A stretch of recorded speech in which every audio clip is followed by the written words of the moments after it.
Welcome to my channel Galuh Ramadan. Assalamualaikum warahmatullahi wabarakatuh. Halo teman-teman semua.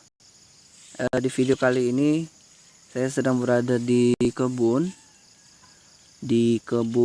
timun, karena hari ini saya sedang melihat tanaman timun umur 7 hari setelah tanam. Jadi umurnya udah 1 minggu nih ya. Ini di bedengan, jadi ada beberapa bedengan sih.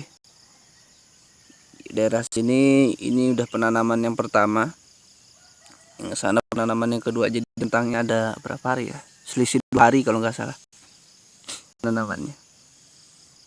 Nah, jadi ini umur 1 minggu setelah tanam dan sudah muncul daun ya.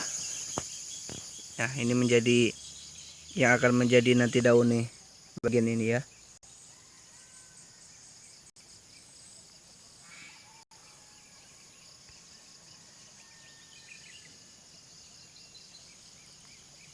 Oke.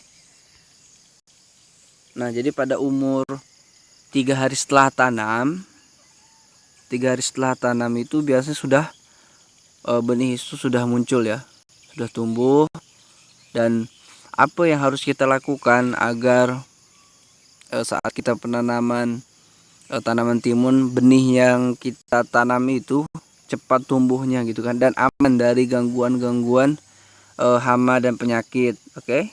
Nah, jadi yang pertama yang harus teman-teman lakukan adalah menyiapkan kondisi lahan ataupun lubang yang sudah siap tanam.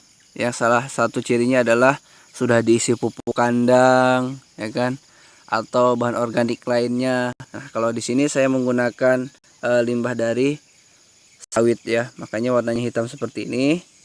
Nah, jadi ketika penanaman dimulai langsung disiram ya, langsung disiram agar kondisi kelembaban di daerah benih tersebut bisa stabil. Nah, jadi ini pertama memang kelembaban yang harus dijaga. Dengan cara apa? Ya, kalau misalnya cuacanya memang tidak ada hujan ya, seharian tidak ada hujan dan panasnya luar biasa, maka penyiraman harus dilakukan secara rutin.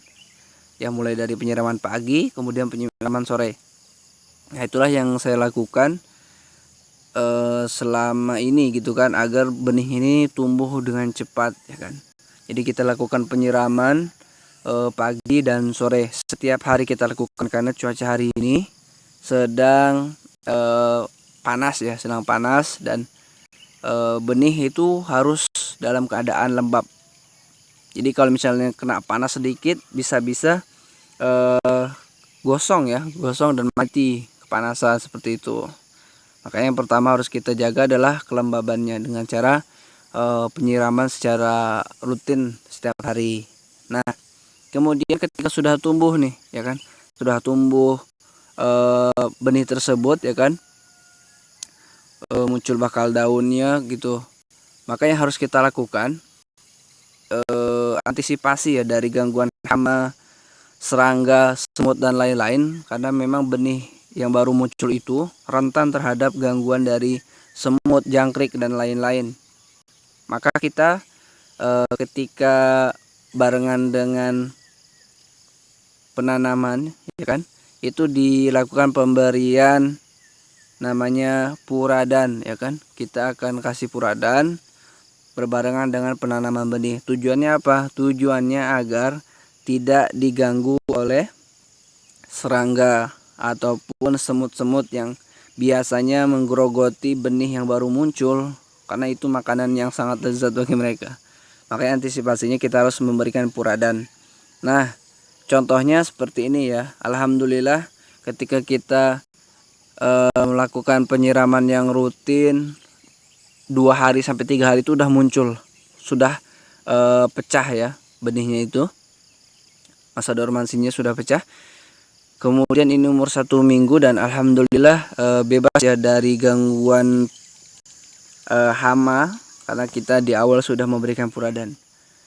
Nah, nanti yang kita khawatirkan adalah ketika tidak menggunakan puradan, maka bisa dipastikan bagian daun yang ini dimakan ya, dimakan putus ya kan. Nah, kalau sudah putus tidak bisa tumbuh lagi karena di sini tunas-tunasnya muncul ataupun daun-daun yang baru ini akan muncul di bagian sini. Jadi ketika ini digerogoti putus batangnya, maka akan mati. Nah, itu harus kita sulam. Nah, khawatirnya kalau misalnya banyak yang digerogoti oleh semut ataupun jangkrik, nah ikan berbahaya juga kita nyulamnya kan. Perlu benih yang banyak juga. Jadi antisipasinya kemarin kita gunakan puradan, sehingga kita juga di awal tidak menggunakan penyemprotan pestisida yang berlebihan ya kan, karena di awal kita antisipasi seperti itu karena masih rentan dari tanaman yang umurnya masih cukup muda ya, seperti ini ya. Jadi ingin mengajak melihat sedikit ya, ini umurnya 1 minggu. Nah, ini di bawah 1 minggu ya, baru pada muncul juga nih kecil-kecil, tapi alhamdulillah ya, alhamdulillah. Jadi memang tanahnya sekarang basah karena tadi malam baru turun hujan, alhamdulillah seperti itu. Oke, jadi ini tanaman timun, jenis timunnya Hercules ya, dari namanya aja udah Hercules, ngeri kan. Nah, itu sharing pagi hari ini buat teman-teman semua. Ini terlepas dari benih apa yang kita tanam ya. Yang pertama memang penjagaan kondisi kelembaban dengan cara penyiraman. Kemudian juga untuk keamanannya maka diberi puradan demi keselamatan benih dari gangguan hama. Oke, mungkin itu dulu sharing kita hari ini. Nanti kita akan lanjut dengan video-video berikutnya terkait budidaya tanaman. Oke, assalamualaikum warahmatullahi wabarakatuh.